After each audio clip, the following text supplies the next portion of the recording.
Welcome back to Ray's RC Hobby Shop.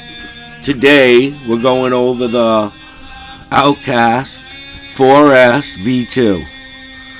And the shocks they give you, they start leaking.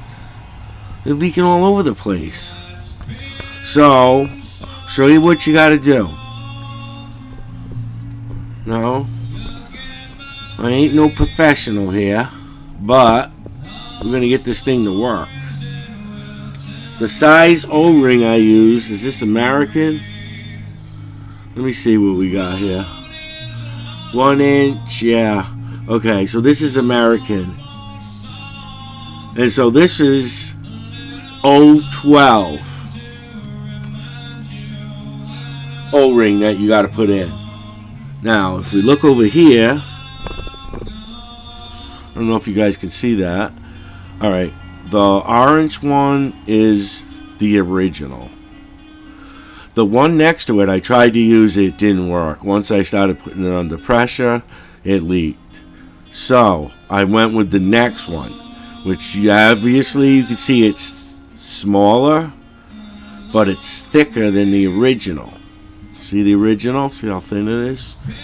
And see, that's a little thicker. So once I stretch that over it, and it's pretty hard to do, but once you stretch it and you feed that back in there and you tighten it up. So let me show you over here if I can move this without making anybody sick. Yeah. All right, that's just my O-ring kit. So it's an American 012. I don't know if that helps or not, but I told you the idea of what I done here. Alright, I'm going to show you the shock. There it is. It leaks right here around this O-ring. Yeah, I went to go look at my truck and saw it was all wet. And I hadn't even played with it yet. Alright, so, alright. I guess you'd be lucky to get one that don't leak. So, alright, you see? I'm putting it under a lot of pressure. Obviously, it's popping back, so it's pressure. Alright, so now we're looking at it and see there's no leaks. See that? Alright, but I use that smaller O-ring. I don't know if you... I'm trying to keep everything lined up. I'm not a very good camera guy, but I do my best. So, that right there, I had to stretch over this thing. So, see the difference? So now you know why it's hard to do. So, but it works. You don't want oil all over the frickin' place, you know? Just makes a fucking mess, especially when you go in the dirt. Alright? But right now I'm setting this up for the street. There was other things I want to show you too. So that's that on that. I don't want to bore anybody to death here. So we're going to just do this quick.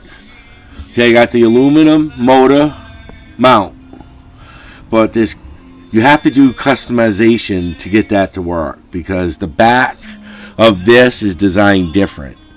And instead of trying to gouge out this aluminum, you just cut a little of the plastic away so you can get this to slide in, and it works. Now on the fans, I want to show you really quick here. The heat sink is a motor mount too. I don't know if you guys know that, but it supports the motor from banging up and down.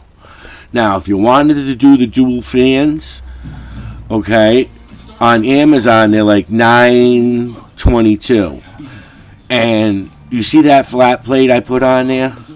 Well, that's, look at how sturdy that is. That thing is right on there, and it's not just hanging off. So remember, the heat sink is a motor mount too, so call it the heat sink motor mount that holds this motor in place for moving. So you don't want to change that, is what I'm saying. And then this right here, let's see if I can help you find this for $9.22. So just give me 1 second here. I hate to be so boring with you guys, but you know, I mean, I'm going on the street with this thing. Check it out. And the front one's, I did the back one. I'm going to do the rest. Now over here, I wanted to show you the drive axle. So I could do two things. I can shrink wrap around this so the dirt don't get in there and make that pin come out, or I can 3D some mud guards so that it doesn't get in there, but I think I'm just going to heat shrink it for now. That's probably like 3/4 of an inch or an inch, I'm not sure yet, but I haven't got to that yet. Alright, so let me do this really quick.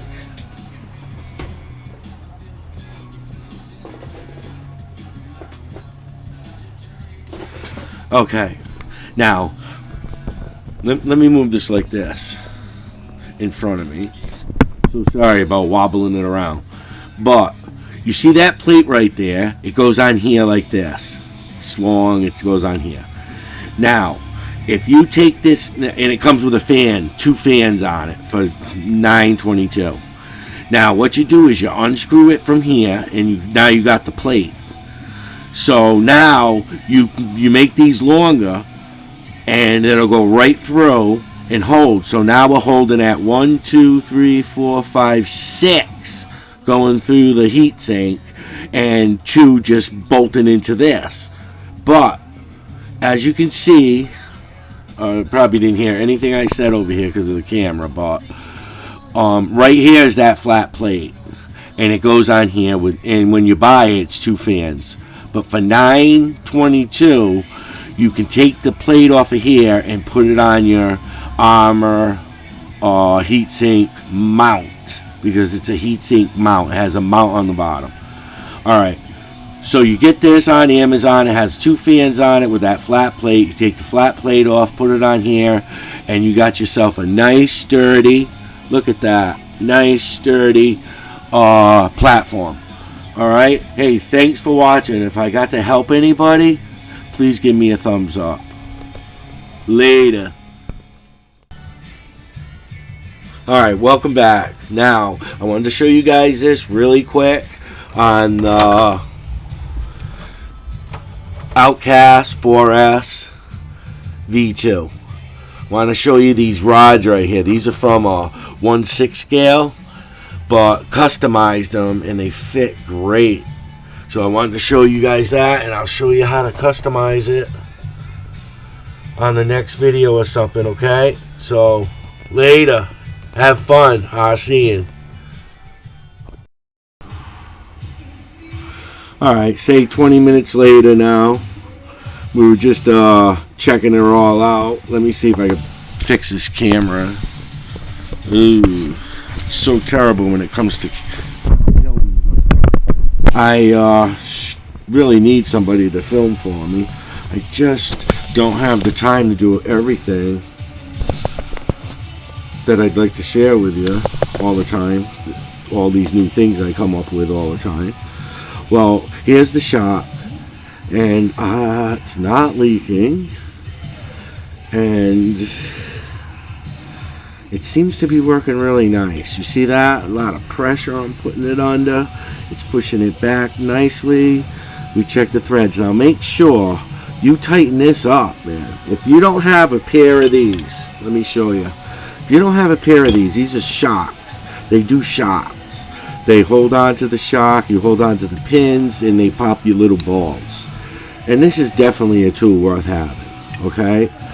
So you can grip this and make sure you hold on to it and tighten that right up so we can get some pressure without any leaks. And that's the key. So if you have this arrma Outcast,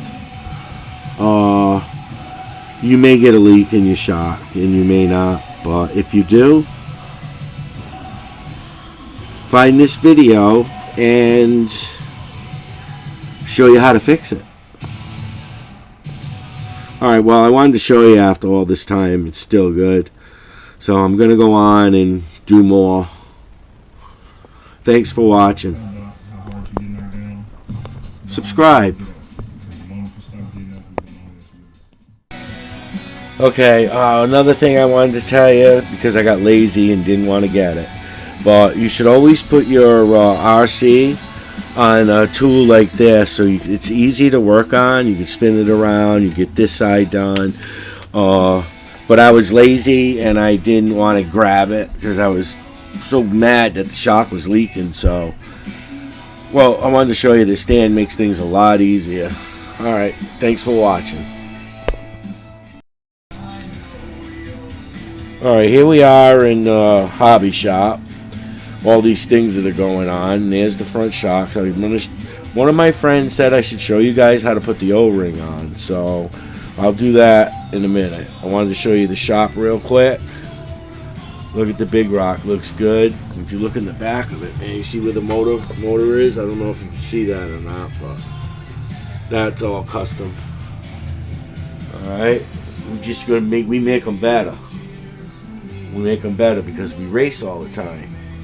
And that's what it's all about. I can't just go out there by myself and boring. I don't care. It's just boring.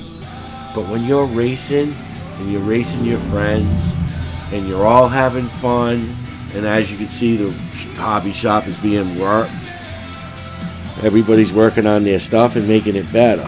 And that's the best way to learn. You learn from your friends and everybody learns from each other. And that's what it's all about. It's all about having fun. It's such a stress reliever. So as soon as I get the shock off, I'll show you guys how to pop the O-ring in, okay? Alright, hold on, I'll be back. Okay, right now I'm taking the shock apart. So this is what's nice about this tool. You can grab onto your shock, you hold onto it, and then they give you this tool here. You have to slide in here, and you got to lock that in place. It's such a pain sometimes, you know. It's like, wow, you couldn't come up with a better tool, you know. But got to get that off, so we're gonna unscrew that. It's just gonna get it enough you should be able to take it out by hand. So yeah, there it is. So now we're gonna just take this out, get some rags here, alcohol rags. It's gonna be a mess, you know. You're gonna pull that right out of there. And I don't want to be boring about this. I just want to show you how to get the ring in there, okay? So, okay, I just got through cleaning it, getting most of the shock oil off it, so it doesn't make it, you know, slippery for me to hold on to. This is important. All right, now there's the stock O-ring. Let me move these out of the way. I've done 2 of them already. See, stock, 1, 2, done them already. So this is my 3rd one. And my friends wanted me to show you how to do it. So here we're taking off the old one.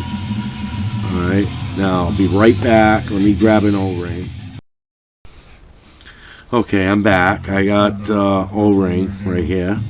And as you can see how small it is, and obviously, wow, it's like, wow, yeah, but the thing is, that's thicker, and once we get it in there, it fits just perfect. All right, so I'm going to show you how to put this on. All right, so the best way to go is to go through this way, and you're going to put it on like, I don't know if you ever done ties before, but you put one side on, you swirl the other side around. All right, well, that's the idea. That's what we're going to be doing. So we have to hold this down like that, all right, because we're going to put it on like a tire. So you got to hold that down with your finger. And then now we're going to take something like this, all right, something we can get leverage on, you know, like you're putting on a tire, you know. So we're going to go right around with this thing. Alright. We're going to go right around till we get that thing on there. And yes, you can see how hard it is to do it. Alright, so it's not easy.